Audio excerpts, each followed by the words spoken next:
good news about you all and maybe some symptoms around COVID. There is potentially some assistance here in helping you out on the back end. Researchers who were studying the effects of smoking marijuana on the course of COVID illness made a shocking discovery. According to this large study, they found that marijuana users had better outcomes and reduced mortality compared to those who do not smoke the weed.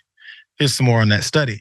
To conduct this study, a team of researchers analyzed data on more than 332,000 patients from the National Inpatient Sample. It's a U.S. government database that tracks hospital use and outcomes. The patients in the sample were divided into two groups and based on marijuana use. Data from the sample was then used to, quote, match marijuana users to non-users, 1-to-1 on age, race, gender, and 17 other comorbidities. Am I reading that right? You know, my vocabulary is lacking. Including chronic lung disease. So they compared it to a bunch of other folks with the same types of age range, race, background, and things like that. So we have at least a little bit more of a narrowed view of what is it's changing some of your reactions to this. Here's those findings. On univariate analysis, marijuana users had significantly lower rates of intubation, 6.8% versus 12% for those who don't smoke the weed. Acute respiratory distress syndrome, 2.1 versus 6%. Acute respiratory failure, 25% for the weed smokers, 52.9% for those who don't. And severe sepsis with multi-organ failure, 5.8% versus 12%. Here's the big kicker. They also had lower in-hospital cardiac arrest, 1.2 to 2.7, and mortality, 2.9 versus 13.5%.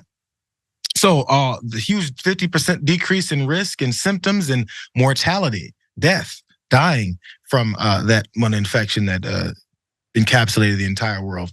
So a little bit more. This isn't a lone study because in case you don't believe that one, here's another one from 2022. That study found that among hospitalized patients, cannabis users had, quote, lower COVID-19 severity and significantly better health outcomes. Another study conducted last year found that cannabis use was associated with lower chance of contracting COVID-19, just contracting it.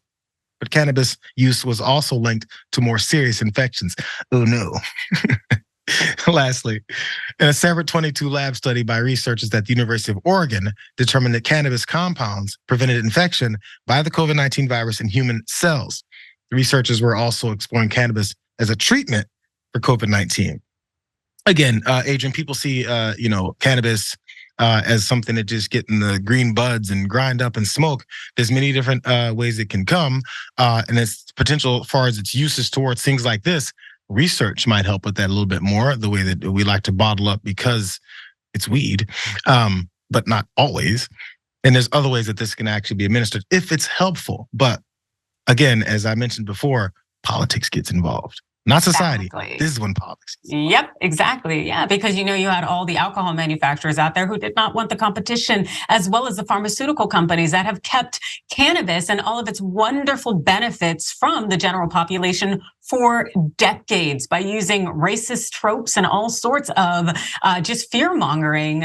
And the thing is it's wonderful now that they're actually doing the research out there so we can figure out all the ways we can benefit as individuals without having to take some kind of chemical component that's made in a lab or having to drink our way through life. And I'm really, really glad to see these results are out there. I really encourage the government and whomever else to put out as many more possible because we should be able to live the best lives we can, and we shouldn't have to stay away from a plant simply because people wanted to ban it due to racist origins, as well as continuing to fuel alcohol manufacturers and pharmaceutical industry makers.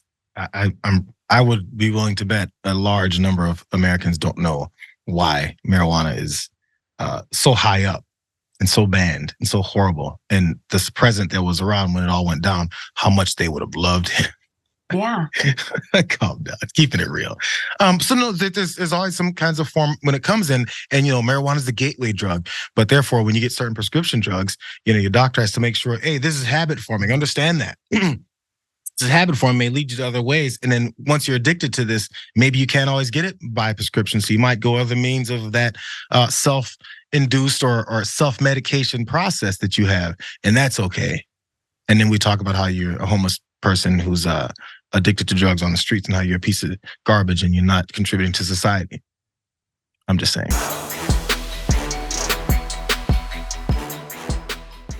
Check out the Damage Report podcast each day, wherever you get your podcasts, whether Pocket Casts or Stitcher or iTunes. You can join me as I give you the news and stories you want, with a range of co-hosts and interview guests jumping in on the fun each day. Again, that's the Damage Report, wherever you get your podcasts. And if you get them at iTunes, don't forget to rate and review. Sometimes I'll read them live on the show.